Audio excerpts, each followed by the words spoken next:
Okay, so as I was saying in the last video, in a reverberating circuit, what happens is we feed back to this neuron here, and as long as we don't need to change the speed of the pattern, then this pattern can continue over and over and over again. So think about repeating patterns like breathing or swallowing or heart rate.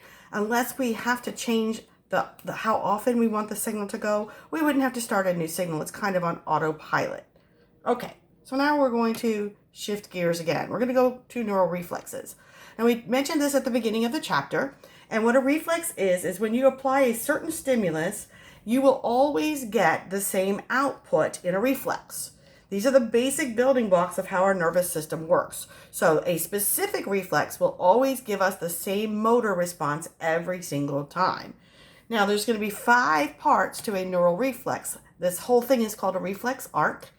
And the 5 parts are a sensory receptor, which is attached to or talks to a sensory neuron, which carries information to the information processing center in the central nervous system. And then a motor neuron carries the signal from the central nervous system to an effector. Now, if you have a really good memory and remember chapter 1, this kind of looks like something we've seen before. It looks like the feedback loops. Remember, the feedback loop would have a receptor, followed by a control center, followed by an effector. So we're just filling in the steps between now. So the receptor is on the sensory neuron or talks to it. Sensory neuron carries the signal to the processing center. The processing center can be in the spinal cord or in the brain. And then we're going to get a motor response that's carried on a motor neuron out to the effector. And the effector would only respond to motor signals. So it'd be skeletal muscle, smooth muscle, cardiac muscle, fat, gland, something like that. Okay, so events in the spinal reflex arc, stimulus activates a specific receptor. If we get enough stimulation, we generate an action potential in the sensory neuron. The axon goes into the back of the spinal cord through the posterior root. Now, the information processing can take place in the spinal cord, and it usually involves at least one interneuron. So we're going to zip that action potential directly from the sensory neuron through an interneuron and then back out a motor neuron at the same level of the spinal cord. And the motor neuron's axon leaves by the anterior root. And then the motor neuron, of course, goes all the way out to the effector, which is a muscle or gland. So the events again, here they are demonstrated. We back my camera up just a little so you can see at the bottom of the screen. So you stick your hand on attack. The receptor sends an action potential up the sensory neuron. Here's the neuron cell body in the dorsal root ganglion, and it continues on into the back of the spinal cord. Here in the dorsal gray horn, it's going to synapse with an interneuron. And notice the interneuron is split. The interneuron talks directly to the motor neuron that goes right out to the same area. So it goes to the muscle here, the biceps brachii muscle. That is going to cause this muscle to contract and make you lift your hand off the tack. But we're also going to send the signal across the spinal cord and up the ascending pathway to the cortex so that you can perceive the pain in the brain. Okay? And notice it crosses over because it's going to go to the opposite hemisphere of the brain.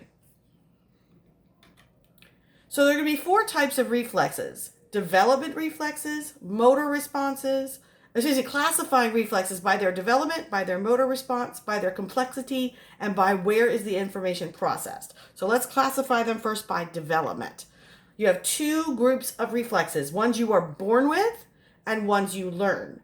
The ones you are born with are called innate reflexes, and they are in existence the day you are born. For example, if you prick a newborn baby's finger, they will pull their hand away. They also have a sucking reflex, a chewing reflex, and they will watch something with their eyes if you move it back and forth. Those are all things we're born with. Then, as we go on and do very, very repetitive motions, there are reflexes we acquire. Things like if you drive and a dog runs in front of your car, your foot will automatically move over to the brake and stop your car before you actually register everything that has happened. So that's how we would organize them by development, innate or acquired. If we organize them by the motor response, what kind of things are responding? So we'll have somatic, and remember, somatic in this motor pathway refers to voluntary muscles. Now, it doesn't feel like a voluntary motion because you didn't make the decision in your brain to move it, but it goes through the voluntary muscle system. For example, if you've ever gone to the doctor and they've hit your knee with a hammer, well, there's the tendon that runs over the front of the underneath the kneecap called the patellar tendon, right? And if you were to push in on that tendon, it feels like that we are jerking the tendon really quickly. Okay? So when you jerk it, your body fears that you are going to tear it. And so its response is to straighten your leg out to take the pressure off of that tendon. So when the doctor hits your knee and looks at your patellar reflex, it's looking at, is that neural pathway okay? And we see its response by a skeletal muscle moving your leg. The other type of reflex is visceral. And remember, visceral usually means organs. So the response doesn't happen through a skeletal muscle. It happens through smooth muscle or cardiac muscle or glands. We can also organize them by how complex is the circuit. The very simplest circuit is 2 neurons. That's it. That's monosynaptic, which means one synapse. In order to have a synapse, which is a meeting point between 2 neurons, we must have at least 2 neurons, right? These are the fastest because every time we have another synapse, we have a synaptic delay. So by having monosynaptic reflexes, these are the very, very fastest ones we can have. Polysynaptic means there's at least 3 neurons and usually many, many more. And every time we add another neuron to the pathway, we increase that synaptic delay, the amount of time it takes to send the action potential, release a neurotransmitter, let it diffuse across the cleft, bind to the second receptor, second membrane, and cause a new action potential. So that's what we're talking about with synaptic delay. So polysynaptic reflexes usually take longer and are much more complicated. And then the last way we can organize our reflexes is whether the information processing happens in the spinal cord or has to go all the way up to the brain. And so that's where we get spinal reflexes versus cranial reflexes. So here's a nice graphic that will go ahead and summarize all those differences. So let's give you some examples. A monosynaptic reflex is like the patellar reflex, which is a stretch reflex. Okay? It's going to be very fast. It's going to be carried on our type A large myelinated fibers. So the stimulus is that when you pull on that tendon, your body thinks that that muscle is being stretched. It does not want that muscle to tear.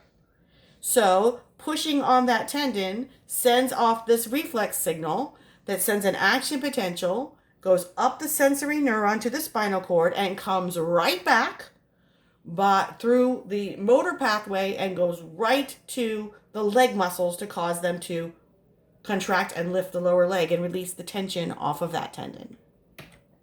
So here we go. Here's that tendon. And so when we push on it, it makes us feel like we're about to break our rectus femoris muscle. Okay.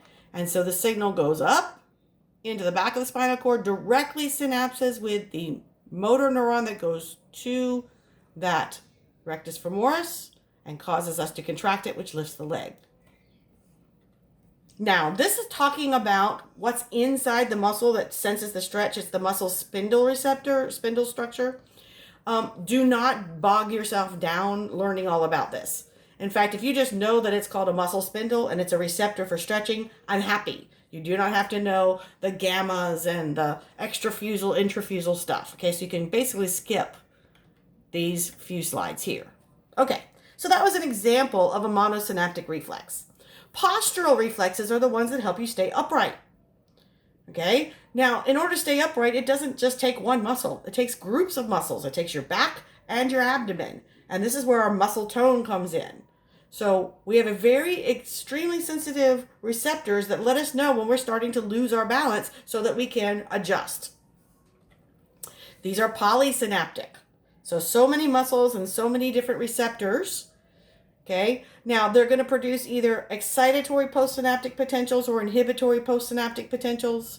And examples of these polysynaptic reflexes are the tendon reflex, withdrawal reflexes, and crossed extensor reflexes. So the tendon reflex is the opposite of the patellar reflex. So if you think about it, if a muscle is being stretched down, then the muscle wants to contract to bring it together to prevent it from being torn, right? In a tendon reflex, the tendon feels like the muscle is contracting too hard and putting too much pressure on the tendon. And the tendon thinks it's going to tear. And so if a muscle is contracting to put the pressure on the tendon, what is the tendon going to do? It's going to make the muscle relax. So the receptor here is called a Golgi tendon organ. Okay? A withdrawal reflex you've all experienced if you've ever had to have your finger pricked at the doctor. It means that your body will naturally pull away from a painful stimulus. Okay? So when they try to stick that needle in your finger, your body's reaction as soon as it feels the pain is to jerk your hand backwards. Now that's fine if it's your arm. You can do that. Just move your arm and nothing really happens to you. Well, what happens if you step on something? Okay? We're going to talk about that in a crossed extensor reflex.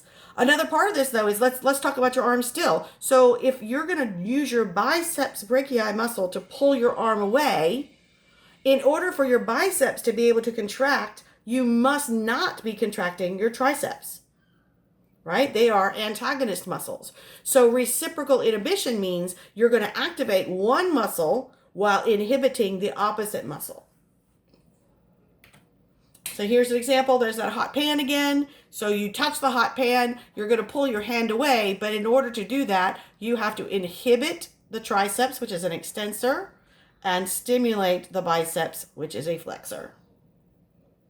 And again, we have the interneuron, which splits the signal and sends it upwards. Ipsilateral reflex arcs is what I was talking about. So when you have your finger pricked, you only have to worry about that finger on that hand. So reflex arcs there happen. Ipsilateral means same side. Okay? If you have something that has to involve the other side of your body, we have crossed extensors. So if it's something having to do with balance, imagine instead of just holding, pricking your finger, I make you hold a heavy weight, and then your arm gets used to holding that weight, and then suddenly I remove the weight. Well, your arm would fly up.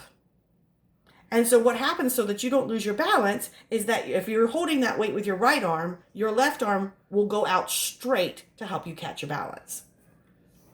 While one side flexes, the other side extends. Okay? This is especially visible if you're using your feet. If you step on something sharp and you were stepping down, that means your weight was on that foot. In order to lift that foot, you're going to have to transfer your weight over to the other side, and then you'll be able to lift your foot. That would be a crossed extensor reflex. And here is our diagram for that. Okay. I'm not going to go over it again. It's pretty straightforward. Okay. So for the polysynaptic reflexes, there are 5 general characteristics comparing them to monosynaptic. Number 1, they have pools of interneurons. So they're usually very complex. 2, they usually involve more than one spinal segment.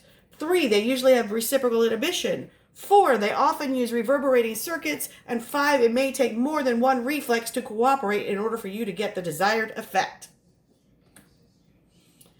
And how do we control and integrate spinal reflexes? Well, they're automatic, but you can use your higher brain functions to override, to inhibit reflexes, or to facilitate them. Think about that doctor example again. If you know they have to prick your finger, you can consciously override your reflex to pull your hand away. Voluntary movements and reflex motor patterns. Spinal reflexes always give a characteristic response, but the brain can also activate the same patterns through descending pathways. So you can facilitate, inhibit, or fine-tune the motor response. And we do this when we walk, run, or jump. We also can reinforce them, or we can inhibit them. And I'm not going to go through this slide. This is pretty self-explanatory. A couple of other reflexes I wanted to talk about. The plantar reflex. Now this has to do with the plantar surface of the foot. In a normal adult, if you stroke the bottom of their foot with any kind of a probe or your fingertip, their natural response is to bring the arch of the foot up and point their toes and pull the bottom of their foot away from your stimulus. In newborn babies, however, that neural circuit is not fully developed, and so babies do the opposite. If you stroke the bottom of their foot, they actually push the bottom of their foot down more and flay their toes backwards. This is called the Babinski sign or Babinski reflex. Newborn babies, Babinski is awesome. If you have an accident victim that comes into your ER and you stroke the bottom of their foot and they give you the Babinski reflex rather than the plantar reflex, that's an indicator of severe neural damage. And there's our example. All right, guys, so that is chapter 13. Just a couple more to go. Hang in there. We're almost to the end.